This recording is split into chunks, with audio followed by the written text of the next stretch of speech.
Hello, അസ്സാം വലൈക്കും. അപ്പോൾ ഇന്ന് നല്ല ട്രഡീഷണൽ ആയിട്ടുള്ള ഒരു അടിപൊളി പലഹാരമാണ് കേട്ടോ. അപ്പോൾ ഇത് ആവിയിലാണ് റെഡിയാക്കി എടുത്തിട്ടുള്ളത്. നല്ല ഹെൽത്തി ആയിട്ടുള്ള ഒരു ഐറ്റമാണ്. അപ്പോൾ വീഡിയോ മുഴുവനായിട്ട് സ്കിപ്പ് ചെയ്യാതെ തന്നെ കണ്ടു നോക്കുക. അപ്പോൾ നമ്മുടെ പലഹാരം റെഡിയാക്കി എടുക്കാനായിട്ട് ആദ്യം തന്നെ നമുക്ക് ഇതിലേക്ക് വേണ്ടത് അരിപ്പൊടിയാണ്. അപ്പോൾ 2 കപ്പ് അരിപ്പൊടി ഞാനിവിടെ ഒരു ബൗളിലേക്ക് ചേർത്ത് കൊടുത്തിട്ടുണ്ട്. അതിലേക്ക് ഒരു അല്പം ഉപ്പും കൂടെ ചെറുത് ആദ്യം ഒന്ന് മിക്സ് ചെയ്ത് മാറ്റി വെച്ചതിന് ശേഷം പിന്നെ ഇതിലേക്ക് നല്ല തിളച്ച വെള്ളം ഒഴിച്ചു കൊടുക്കാം.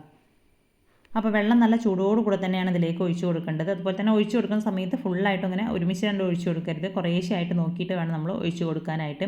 അപ്പോൾ കുറച്ചൊരു ലൂസായിട്ടുള്ള രീതിയിൽ തന്നെയാണ് നമ്മൾ മാവ് ഇവിടെ മിക്സ് ചെയ്തിട്ട് എടുക്കേണ്ടത്. അപ്പോൾ നല്ല തിളച്ച വെള്ളം ഒഴിച്ചിട്ട് നമ്മളിത് കുഴച്ചെടുക്കുന്ന സമയത്താണ് നമ്മുടെ പലഹാരം നല്ല സോഫ്റ്റ് ആയിട്ട് തന്നെ കിട്ടുകയുള്ളൂ. അപ്പോൾ ഞാനിവിടെ ആദ്യം കുറേശ്ശെയായിട്ട് ഇങ്ങനെ വെള്ളം ഒഴിച്ചൊന്ന് മിക്സ് ചെയ്തെടുത്തതിന് ശേഷം വീണ്ടും ആയിട്ട് അങ്ങനെ ഒഴിച്ച് കൊടുക്കുകയാണ് കേട്ടോ ചെയ്തിട്ടുള്ളത്. അപ്പോൾ അത് നല്ല രീതിയിൽ തന്നെ ഞാനിവിടെ വെള്ളം ഒഴിച്ച് മാറ്റി വെച്ചിട്ടുണ്ട്.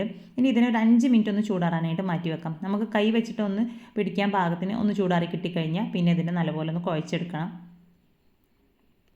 അപ്പോൾ ഇത് കുറച്ചൊരു ലൂസായിട്ട് തന്നെ ചെയ്തെടുക്കുന്നത് കൊണ്ട് തന്നെ ഒരുപാട് അങ്ങനെ കുഴച്ചെടുക്കാനൊന്നും ഉണ്ടാവില്ല. ജസ്റ്റ് ഒന്ന് മിക്സ് ചെയ്ത് കൊടുക്കാനേ ഉണ്ടാവുള്ളൂ. അപ്പോൾ അത് ആ കയ്യിൽ ഒട്ടിപ്പിടിക്കുന്നുണ്ടെങ്കിൽ ജസ്റ്റ് ഒന്ന് വെള്ളത്തിൽ മുക്കിയെടുത്തതിന് ശേഷം വീണ്ടും ഒന്ന് കുഴച്ച് കൊടുക്കാം.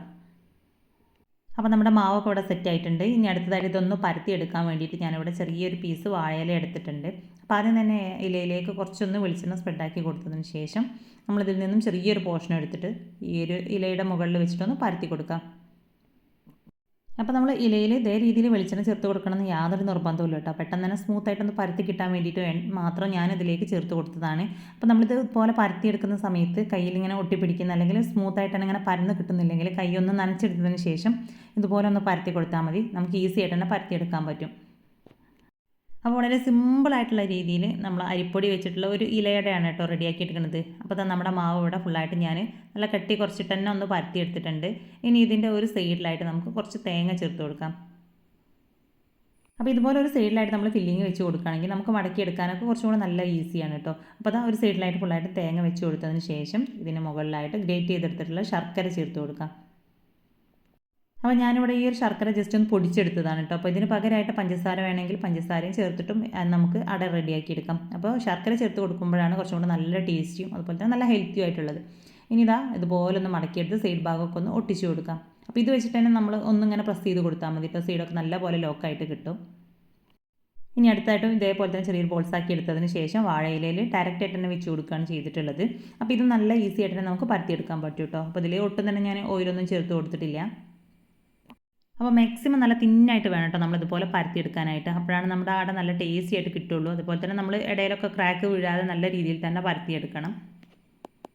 അപ്പോൾ നമ്മൾ മാവ് പരത്തിയെടുക്കുന്ന സമയത്ത് ഇടയിൽ ചെറിയ ക്രാക്കൊക്കെ വന്നിട്ടുണ്ടെങ്കിൽ നമ്മുടെ ആ ഒരു ഫില്ലിങ്ങൊക്കെ പുറത്തേക്ക് ഇങ്ങനെ ഒലിച്ച് വരാനുള്ളൊരു സാധ്യതയുണ്ട്. അപ്പോൾ നല്ല രീതിയിൽ തന്നെ ഒന്ന് പരത്തി കൊടുത്തതിന് ശേഷമാണ് ഫില്ലിങ് വെച്ച് കൊടുക്കേണ്ടത്. അപ്പോൾ വറുത്ത അരിപ്പൊടി വെച്ചിട്ടും വറുക്കാത്ത അരിപ്പൊടി വെച്ചിട്ടും നമുക്ക് ഈ ഒരു സെയിം രീതിയിൽ തന്നെ അട റെഡിയാക്കി എടുക്കാം. അപ്പോൾ നമ്മുടെ ഫില്ലിങ്ങൊക്കെ വെച്ച് കൊടുത്തതിന് ശേഷം ഇത് നല്ലപോലെ തന്നെ നമുക്കൊന്ന് ഫോൾഡ് ചെയ്തിട്ടെടുക്കാം. അപ്പോൾ ബാക്കിയുള്ളതെല്ലാം സെയിം രീതിയിൽ തന്നെ നമ്മൾ ഇലയിൽ വെച്ചൊന്ന് പരത്തിയെടുത്തതിന് ശേഷം ഇനി നമുക്കിതിനെ ആവിയിൽ വേവിച്ചിട്ടെടുക്കാം. അപ്പോൾ ആദ്യം തന്നെ ഞാനിവിടെ ഒരു സ്റ്റീമറിൽ വെള്ളം തിളപ്പിക്കാനായിട്ട് വെച്ചിട്ടുണ്ട്. ഇനി ഇതിന് മുകളിലേക്ക് ഒരു തട്ട് വെച്ച് കൊടുത്ത് അതിൽ നമ്മൾ റെഡിയാക്കി എടുത്തിട്ടുള്ള അട മുഴുവനായിട്ട് വെച്ച് കൊടുക്കാം. ഇനി ഇതിനൊരു 10-15 മിനിറ്റോളം നമുക്കൊന്ന് ആവിയിൽ വേവിച്ചെടുക്കണം. അപ്പോൾ വളരെ പെട്ടെന്ന് തന്നെ റെഡി ആയി കിട്ടും കേട്ടോ ഇത്. അപ്പോൾ നമ്മുടെ പലഹാരമൊക്കെ നല്ല അടിപൊളിയായിട്ട് തന്നെ കുക്കായി വന്നിട്ടുണ്ട്. ഇനി ഇത് ചൂടാറിയതിന് ശേഷം നമുക്കിതിനെ വേറൊരു പ്ലേറ്റിലേക്ക് മാറ്റി കൊടുക്കാം.